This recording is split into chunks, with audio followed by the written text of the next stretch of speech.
No one tells you that the moment your life changes forever usually begins with a sound. The sound Ethan Cole heard first was the long metallic groan of his shuttle tearing through the upper atmosphere of a planet that definitely wasn't on his flight plan. Warning lights blinked across the cockpit in angry red pulses, and the navigation screen flickered between static and coordinates he didn't recognize. Ethan tightened his grip on the control stick, boots braced against the deck as the small transport rattled like a toolbox dropped down a staircase. "Easy, easy," he muttered under his breath, though the ship clearly had other ideas. Outside the cracked forward glass, the world below looked like an endless white desert, frozen plains stretching to the horizon under a pale violet sky. Ice storms rolled across the surface like slow oceans. The temperature gauge on the console blinked -70 Fahrenheit. "Great," Ethan sighed. Just great. He had spent the last 10 years repairing mining rigs and freight haulers across 3-star systems, and if there was one thing he knew, it was when a machine had given up the fight. The shuttle's engine sputtered again, coughing a thin trail of smoke past the wings. A warning tone chimed calmly, almost politely, as if the computer were apologizing for what came next. Ethan leaned forward, scanning for anything that looked remotely like a safe landing spot. There wasn't much. Jagged ridges of frozen rock cut across the plains, and the wind dragged long spirals of snow through the air like ghostly ribbons. Then he saw it.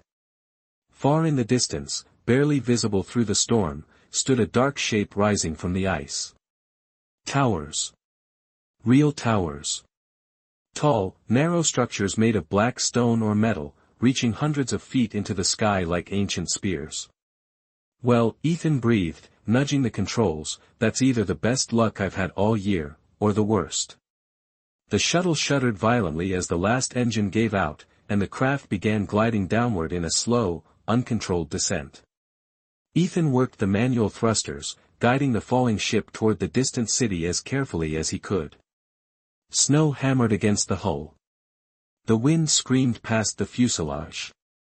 For a few long seconds the world outside was nothing but white chaos.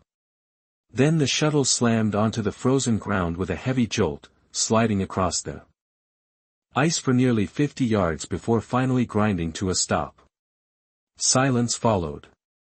Ethan sat there for a moment, breathing slowly, listening to the ticking sounds of cooling metal. "Okay," he said softly, rubbing his face. "Step 1, still alive." He pushed the hatch open and climbed down into the freezing wind. The cold bit through his jacket instantly, sharp and clean. The air smelled faintly metallic, like fresh snow on steel. And that was when he noticed he wasn't alone. About 30 yards away, half hidden behind a ridge of ice, stood a tall figure watching him. A woman, or something very close to one. She was taller than any human Ethan had ever seen, easily over 6.5 feet, wrapped in sleek armor that shimmered faintly blue beneath the pale sky. Her skin carried the same silver-blue tone as the distant glaciers, and her eyes glowed softly like reflected starlight. For several seconds neither of them moved. Ethan slowly raised his gloved hands in the universal gesture for, "I come in peace." The alien woman studied him in silence, the wind tugging gently at the long dark cloak behind her armor. Then, to Ethan's surprise, she stepped forward and spoke in a calm, steady voice that carried clearly through the storm. "Human," she said, as if testing the word. "If you want to survive this night, you will come with me." Ethan blinked once, glancing back at his smoking shuttle before looking at her again. "You know," he said with a tired half-smile, "that might be the best offer I've had all day." The wind carved long white rivers across the frozen plain as Ethan Cole followed the tall alien woman through the storm, each step crunching sharply beneath his boots while the temperature needle on the wrist monitor inside his glove continued dropping toward numbers he usually only saw on deep space cargo runs near the outer belt, and he quickly realized that without her he would probably not last another hour out here. The air was so cold it felt thin and dry in his lungs, and every breath turned into a cloud that vanished instantly in the violent wind. The woman moved ahead of him with calm precision, her tall silhouette barely disturbed by the weather as if the storm had decided she belonged to it. Her blue-silver skin reflected the dim light of the sky, and the faint glow from thin lines in her armor pulsed softly with every step. Ethan jogged a little to keep up, boots sliding across patches of polished ice while he kept glancing toward the distant towers he had seen from the shuttle. Up close they looked even larger, rising hundreds of feet into the violet sky like ancient monuments carved from midnight stone. "You know," Ethan called through the wind, raising his voice just enough to be heard, "back on Earth people usually start with introductions before inviting strangers into a snowstorm." The alien woman slowed slightly, turning her head just enough for him to see one luminous eye studying him from the corner of her vision. For a moment she did not respond, and Ethan wondered if she simply ignored questions she did not like. Then she spoke again, her voice calm and steady despite the roaring wind. "My name is Lyra." Ethan nodded as he caught up beside her. "Ethan Cole," he said, tapping his chest with a gloved hand. "Professional mechanic, accidental explorer, and apparently the luckiest man alive tonight." Lyra studied him again with quiet curiosity, as though the idea of luck was something she had heard about but never fully understood. Ahead of them the ground began to slope upward toward a ridge of dark ice that formed a natural barrier against the wind. Beyond it the towers of the distant city rose even higher, their surfaces glowing faintly with pale blue lights that shimmered through the storm like distant stars. As they reached the ridge Lyra raised one slender hand and touched the smooth surface of a narrow black pillar half buried in the ice. The metal hummed softly under her fingers, and a circular doorway appeared in the side of the ridge, sliding open with a gentle mechanical whisper that reminded Ethan of the access hatches on deep space stations. Warm air spilled out from inside. Ethan stopped in surprise. "Okay," he said slowly, staring at the hidden entrance. "That is impressive." Lyra stepped inside without hesitation, and Ethan quickly followed, grateful the moment the bitter wind disappeared behind him. The chamber beyond the doorway was carved directly into the frozen stone of the ridge, lit by long vertical panels that glowed with a calm blue light. The temperature inside felt almost comfortable, somewhere around 50 degrees Fahrenheit, and the air carried a faint clean scent like fresh metal and winter air. Ethan brushed snow from his jacket and looked around at the smooth walls and quiet machinery humming softly beneath the floor.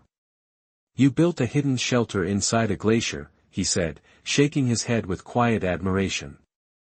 "That is definitely above my repair budget." Lyra removed the long cloak from her shoulders and set it aside with careful movements, revealing more of the elegant armor beneath. She watched him again with that same thoughtful expression, as though every word he spoke added a new line to a puzzle she was slowly solving. "You are far from your home, Ethan Cole," she said quietly. Ethan gave a small tired smile as he rubbed warmth back into his hands. "Yeah," he replied. "That part one figured out." For a moment the room fell silent except for the soft hum of the shelter's systems. Then a faint sound echoed from somewhere deeper within the structure, like distant doors opening far below the ice. Lyra's expression changed ever so slightly. Not fear. Not surprise. Something closer to preparation. She looked toward the sealed doorway leading deeper underground, then back at Ethan. "You arrived at a very unusual time," she said slowly. Ethan raised an eyebrow. "Let me guess," he said. "This is the part where things get complicated." Lyra studied him for another quiet moment, the blue light reflecting softly across her silver skin. "Yes," she answered at last. "Very complicated." The faint sound echoing from deeper inside the frozen shelter grew clearer after a few seconds, not loud but steady, like distant machinery waking from a long sleep, and Ethan Cole instinctively glanced toward the sealed inner doorway carved into the blue-lit wall while Lyra stood perfectly still beside him, her posture straight and composed as though she had been expecting the sound all along. The quiet chamber felt different now, the calm warmth of the shelter replaced by a subtle tension that Ethan could not quite explain. He rubbed his hands together slowly, letting the heat from the room return to his fingers, and gave Lyra a sideways look. "When you say complicated," he said carefully, "does that usually involve mysterious underground doors opening by themselves?" Lyra did not answer immediately. Her luminous eyes followed the line of the doorway for a long moment, listening to the distant mechanisms humming beneath the ice. Then she walked toward a narrow console built into the wall and placed her hand gently against its smooth surface. The panel responded with a soft chime, lines of glowing symbols flowing across the metal like quiet blue water.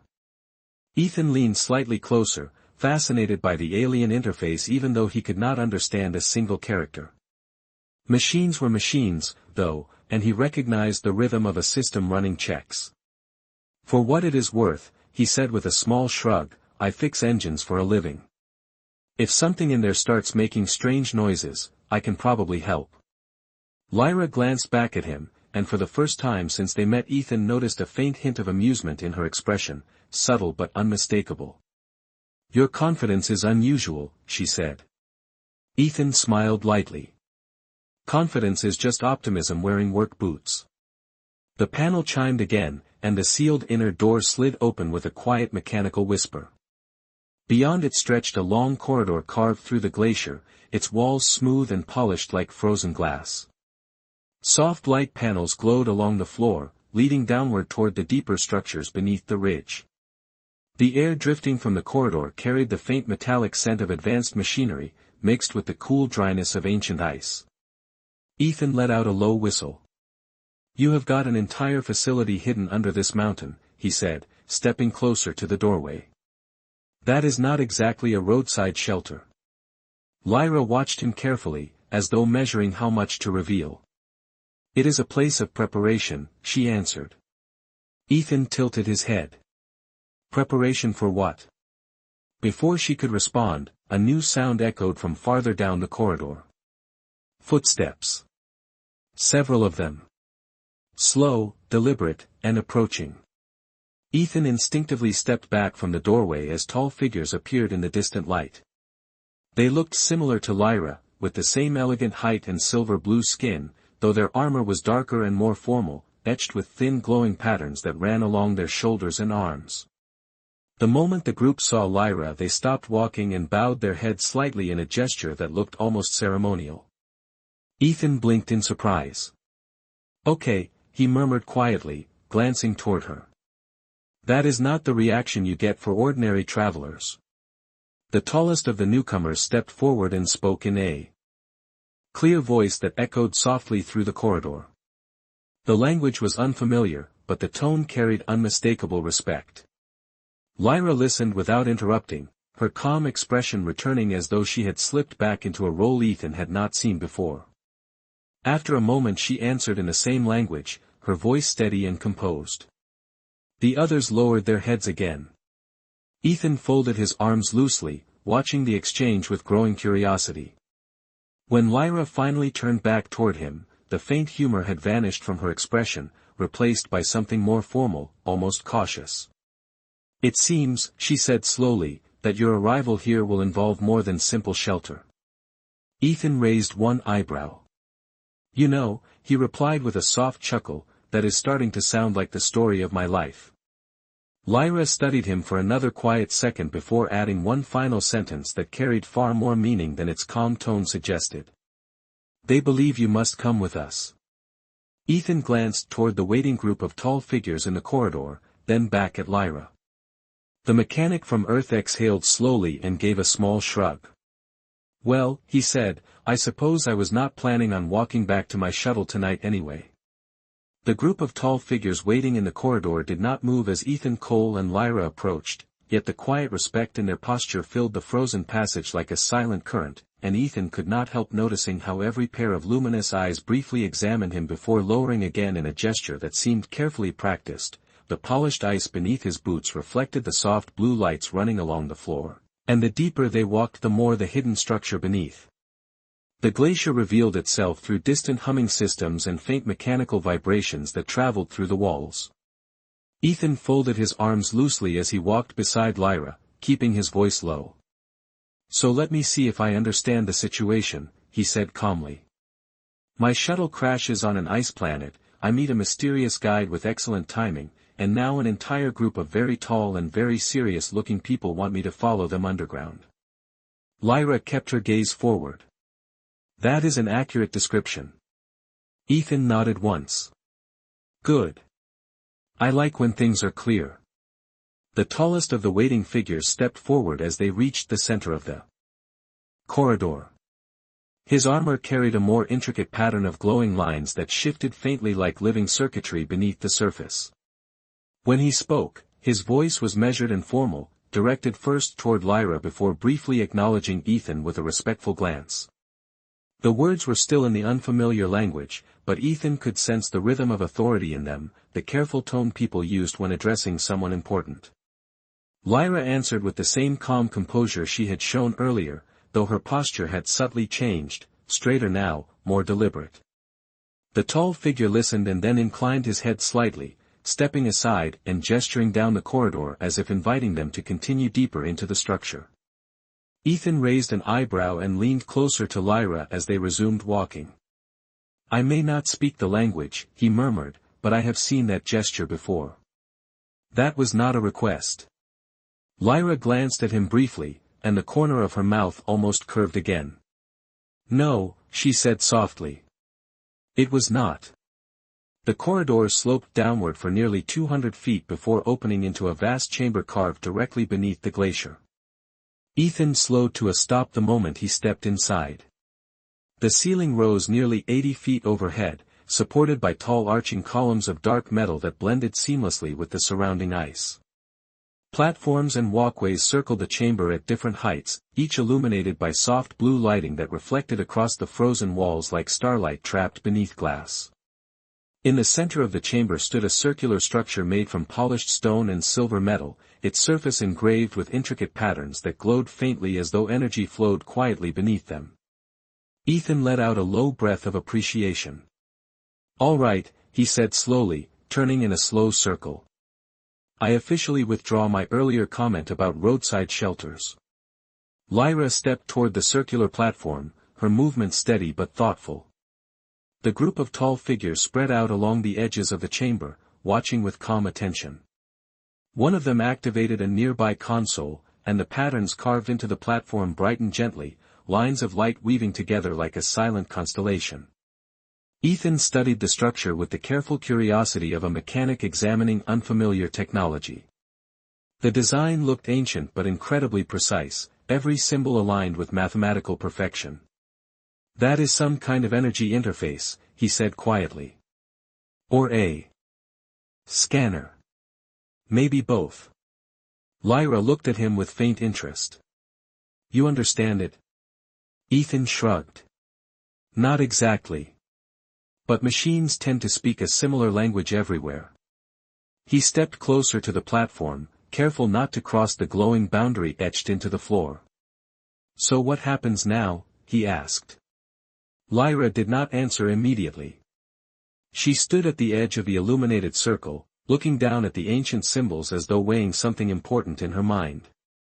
Around them the chamber remained perfectly silent, every observer waiting. After a long moment Lyra finally spoke, her voice calm but thoughtful.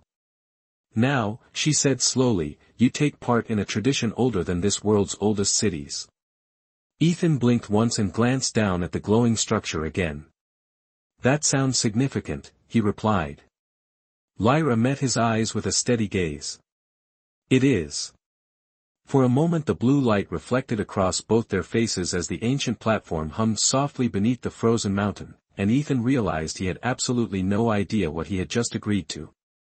The soft hum of the ancient platform deep beneath the glacier continued to grow slightly stronger as Ethan Cole stood just outside the glowing circle, studying the intricate lines of light moving slowly across the polished surface while Lyra remained beside him with the calm posture of someone who had seen this moment many times before.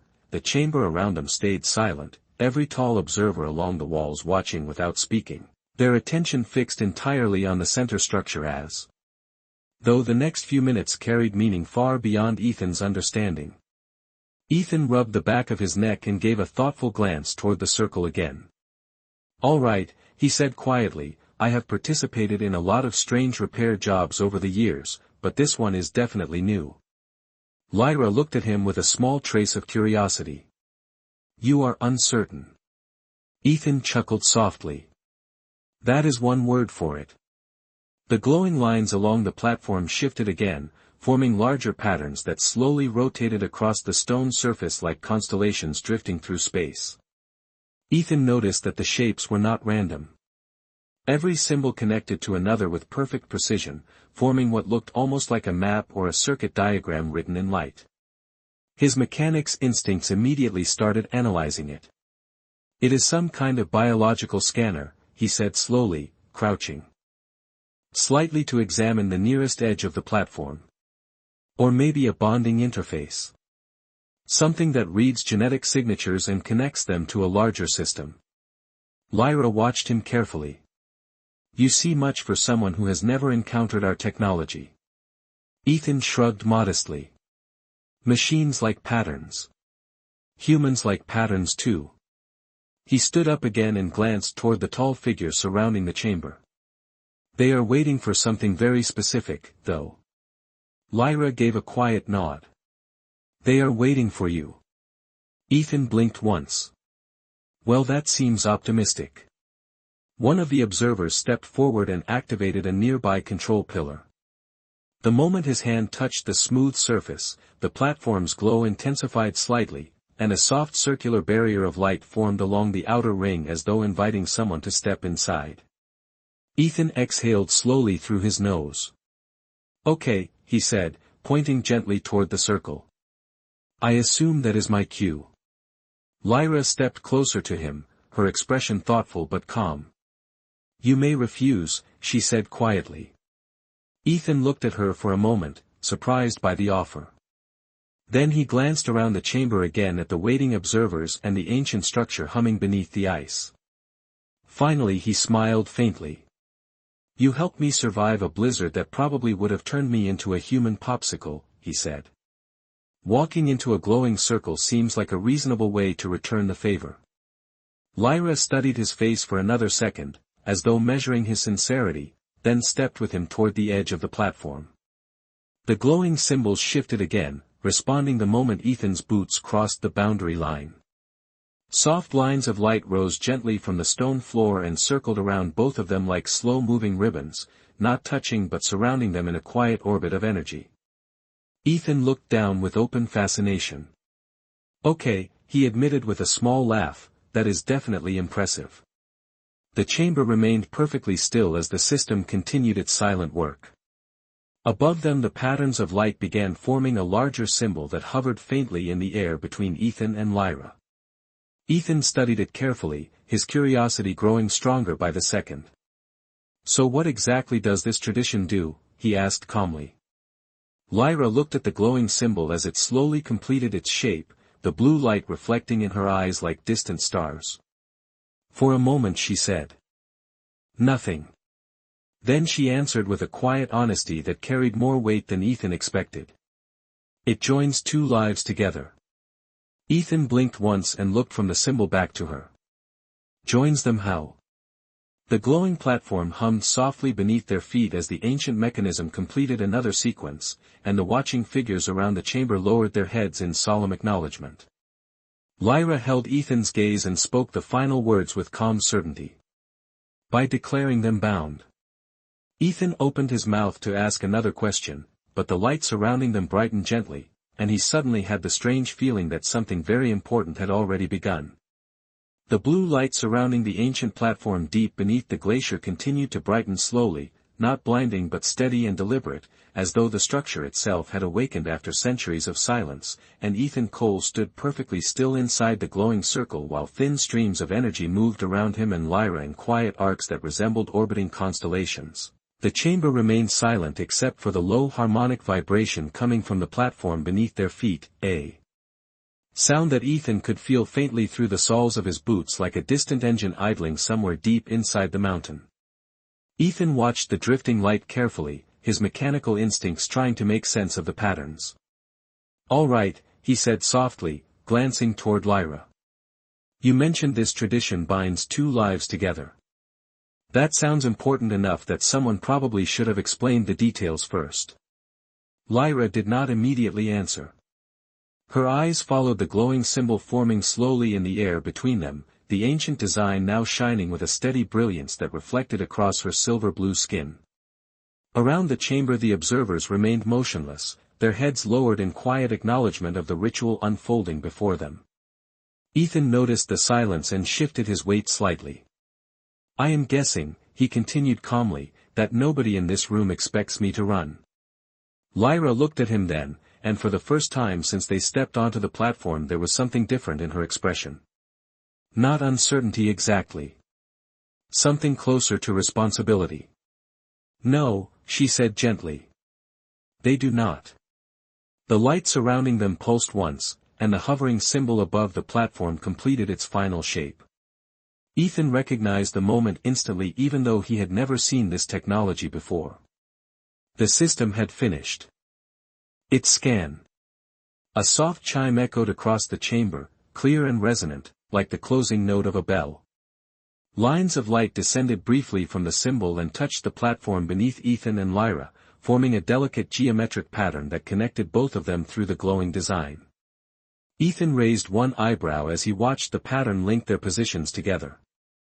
"That looks suspiciously official," he said quietly. Lyra inhaled slowly, her voice calm but unmistakably serious. "It means the ritual has accepted you." Ethan blinked once. "Accepted me for what?" The tall figure who had first greeted them stepped forward again from the edge of the chamber. When he spoke, the unfamiliar language echoed clearly through the hall, yet the tone carried a ceremonial gravity that required no translation. As he finished speaking, every observer in the chamber bowed their heads in unison toward the center platform. Ethan looked around at the synchronized gesture and then back toward Lyra. "Okay," he murmured with a faint smile. "I may not speak the language, but that definitely looked like a declaration." Lyra met his gaze quietly. "It was."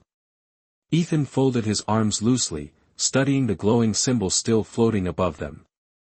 "And judging by the way everyone is reacting," he added, "this is not just a science experiment." Lyra shook her head slightly. "No." The light above them slowly dimmed as the ancient mechanism completed its cycle, the orbiting strands of energy dissolving gently into the platform below. The chamber's calm blue lighting returned to its normal glow, leaving Ethan and Lyra standing at the center of the structure while the watching figures lifted their heads again. Ethan stepped carefully off the glowing circle and stretched his shoulders as if finishing a long shift at work. "Well," he said lightly, "that was definitely the most elaborate welcome ceremony I have ever experienced." Lyra stepped down beside him, her expression thoughtful as she looked toward the gathered observers. One by one they straightened and stepped closer, their attention focused entirely on Ethan now. The tall leader spoke again, this time more slowly, and Lyra listened before finally turning back toward Ethan. For a moment she seemed to consider how to phrase the explanation. Then she spoke with calm honesty. "According to our laws," she said quietly, "the ritual has now recognized you as my bonded partner." Ethan nodded once, processing the sentence with surprising calm. Then he blinked again and tilted his head slightly. "You're what?" For a moment the vast chamber beneath the glacier seemed even quieter than before, the soft blue lights reflecting off the frozen walls while Ethan Cole stood beside Lyra and tried to process the words he had just heard, and although he had faced engine failures, corporate inspectors, and once an entire cargo bay full of malfunctioning mining drones, nothing in his experience had quite prepared him for being calmly informed that he had somehow become someone's bonded partner on a planet he had arrived at only a few hours earlier. Ethan blinked once, then looked at Lyra again to make sure he had heard her correctly. "Your bonded partner," he repeated slowly, as if testing the phrase. Lyra nodded once with quiet composure. Around them the tall observers maintained their respectful distance, yet Ethan could feel their attention shifting toward him now with unmistakable interest. He let out a slow breath and rubbed his chin thoughtfully. "Well," he said after a moment, "that escalated quickly." A faint ripple of murmurs moved quietly through the chamber as the tall leader spoke again in the formal language. The tone sounded less ceremonial now and more focused, as though new considerations had suddenly entered the conversation. Lyra listened carefully before replying in the same language, her voice steady but carrying a subtle firmness that made the others pause. Ethan noticed the change immediately. I am guessing that part of the discussion involves me, he said. Lyra looked back at him. Yes. Ethan nodded thoughtfully. That is fair. The tall leader stepped forward again, stopping a respectful distance from the edge of the platform. This time when he spoke, his voice was slower, and Lyra translated quietly once he finished. He says the ritual cannot be reversed. Ethan raised one eyebrow. Good to know they got straight to the important part. Lyra studied his reaction carefully. You are not angry. Ethan shrugged slightly. I crashed a shuttle onto an ice planet this morning. Compared to that, unexpected life developments are just part of the day. Lyra held his gaze for a moment, clearly evaluating the sincerity of that answer. The chamber remained calm, yet Ethan noticed that several of the observers were now exchanging glances, their expressions thoughtful as they studied him more closely. Finally the tall leader spoke again, and this time Lyra did not translate immediately. Instead she listened, her posture gradually growing more formal as the words continued. When he finished, she took a slow breath before turning back to Ethan. They wish to escort us to the upper citadel, she said. Ethan glanced around the vast chamber again, then toward the corridor they had come from. Upper citadel sounds impressive, he said. Should I assume that is where the rest of the surprises are waiting? Lyra hesitated for a brief moment, which Ethan noticed instantly. Then she answered with calm honesty. It is where the ruling council resides. Ethan blinked once more. Ruling council. He folded his arms loosely and tilted his head slightly as the meaning began connecting in his mind.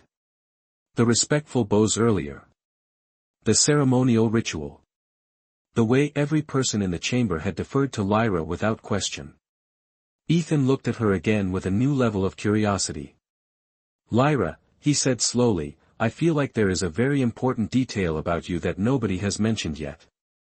The faintest trace of uncertainty crossed her expression, though she remained composed. Ethan gave a small, thoughtful smile. Let me guess, he added. You are not just someone who happened to be walking through a snowstorm earlier. Lyra met his gaze steadily. For a few seconds she did not answer, and the chamber seemed to wait with her. Then she finally spoke in the same calm voice she had used since the beginning of the night. No, she said quietly. I am not.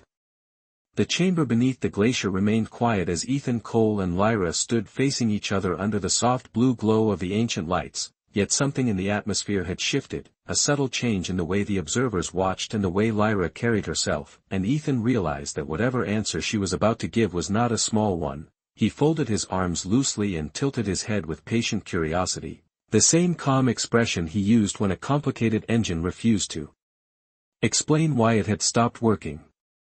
All right, he said gently, I think we have reached the part of the conversation where someone tells the mechanic from Earth what is really going on. Lyra held his gaze for a moment longer before turning slightly toward the tall leader who had been speaking earlier. The leader inclined his head once, a quiet gesture that looked less like permission and more like acknowledgement. Only then did Lyra face Ethan again. Her voice remained calm, but there was a quiet gravity in it now that had not been there before. The citadel above us, she said slowly, is not only a place of government. It is the heart of our civilization on this world. Ethan nodded thoughtfully. That explains the impressive architecture. Lyra continued. The council you will meet there governs the Valen Dominion across 17 inhabited systems. Ethan's eyebrows rose slightly at that number, but he remained silent, letting her continue. And the ritual that recognized you tonight, she added, is reserved for one specific purpose. Ethan glanced briefly at the glowing platform behind them and then back at her. I had a feeling it was not a casual tradition. Lyra drew a slow breath. It is the ancient bond ceremony of the royal line. For the first time since arriving on the frozen world, Ethan's calm smile faded into genuine surprise. He studied her face carefully, as though confirming the statement was real. Royal line, he repeated quietly. Around them the tall observers remained respectfully silent, yet their attention sharpened the moment the words were spoken aloud. Lyra nodded once. Yes. Ethan exhaled slowly and ran a hand through his hair while he processed the information. Let me see if I understand this correctly, he said at last. A few hours ago I was repairing cargo engines in orbit, then my shuttle crashed into a snowstorm, then I followed a stranger through the ice to a hidden city, and now you are telling me that the bonding ritual we just completed belongs to the royal family of a multi-system civilization. Lyra watched him closely, waiting for his reaction. Ethan looked at her again, his expression thoughtful rather than alarmed. And judging by the way everyone in this room looks at you, he added slowly, you are not just a member of that family. The chamber remained silent. Lyra's silver blue eyes held his gaze with steady honesty. No, she said quietly. Ethan nodded once more as the final piece of the puzzle settled into place. You are the heir, he said. Lyra did not deny it. Instead she spoke the truth with calm clarity. I am Lyra Valen, first daughter of the Dominion and successor to the throne. For a few seconds Ethan simply looked at her while the meaning of that sentence echoed through the vast chamber beneath the glacier. Then he let out a soft breath and gave a faint, almost amused smile. So, he said thoughtfully, glancing once toward the glowing platform behind them, that means the ritual did not just assign you a bonded partner. Lyra tilted her head slightly. No, Ethan nodded slowly. It made the mechanic from Earth accidentally marry the future queen. For several long seconds the vast chamber beneath the glacier remained completely still, the quiet blue lights reflecting across the frozen walls while Ethan Cole stood facing Lyra Valen and considered the strange path that had brought him from a broken shuttle in a blizzard to the center of an ancient royal ritual. The observers around the platform remained silent, yet the respect in their posture had subtly shifted toward him now, as though the ceremony had placed him in a position none of them had expected when the night began. Ethan rubbed the back of his neck slowly and let out a quiet breath that fogged briefly in the cool air of the chamber. You know, he said calmly, most people ease into marriage with a few dinners and some long conversations first. Lyra watched him carefully, perhaps expecting confusion or frustration, but Ethan only looked thoughtful. Instead, he continued, glancing once toward the glowing platform behind them, I accidentally walked into an ancient royal ceremony on a planet I had never heard of this morning. A faint ripple of quiet murmurs moved through the gathered observers, though the tone carried curiosity rather than judgment. Lyra stepped a little closer to Ethan, her silver blue eyes steady. You were not meant to be part of the ritual, she said softly. Circumstances changed.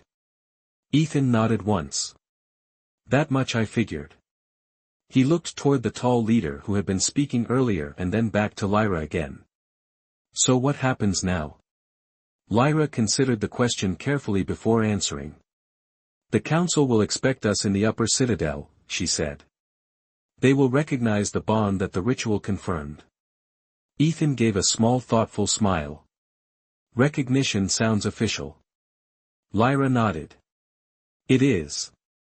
Ethan glanced around the chamber one more time, noticing how every observer now waited quietly for his response, as though the mechanic from Earth had somehow become part of a decision larger than himself. After a moment he folded his arms loosely and looked back at Lyra. Well, he said calmly, if the law of your people says we are bonded, then I suppose arguing with an ancient machine inside a glacier is probably not going to change much. Lyra studied him closely, clearly measuring the sincerity of that answer. You accept this? She asked quietly. Ethan shrugged lightly. I accept that life does not always follow the plan you wrote down in the morning. Then his expression softened slightly. But I also remember that you walked into a deadly storm to help a stranger you did not know. Lyra blinked once at the word stranger. Ethan smiled faintly. Back home we call that kindness. For the first time since revealing the truth of her identity, Lyra's expression warmed just slightly, the rigid formality easing for a moment. Ethan glanced toward the corridor leading upward into the hidden city. So, he added, gesturing lightly with one hand, I guess we should go meet this council and explain how a cargo mechanic from Earth ended up marrying the future ruler of 17 star systems. Lyra followed his gaze toward the distant passageway, then back to him again. You are calmer than most would be. Ethan chuckled quietly. That is because most people do not spend their careers fixing engines that explode when you panic. Around them the observers began preparing to escort them toward the upper levels of the citadel, their movements respectful and measured. As Ethan and Lyra walked toward the long corridor leading upward through the glacier, the faint blue lights of the ancient chamber slowly dimmed behind them. For a moment Ethan paused and looked back at the glowing platform where everything had changed. Then he turned forward again beside Lyra. Out beyond the frozen mountain waited a civilization that now called him part of its future. And for the first time since the shuttle crash, Ethan Cole realized something surprising. He was not afraid. Not of the council. Not of the throne. Not even of the impossible marriage that had just begun.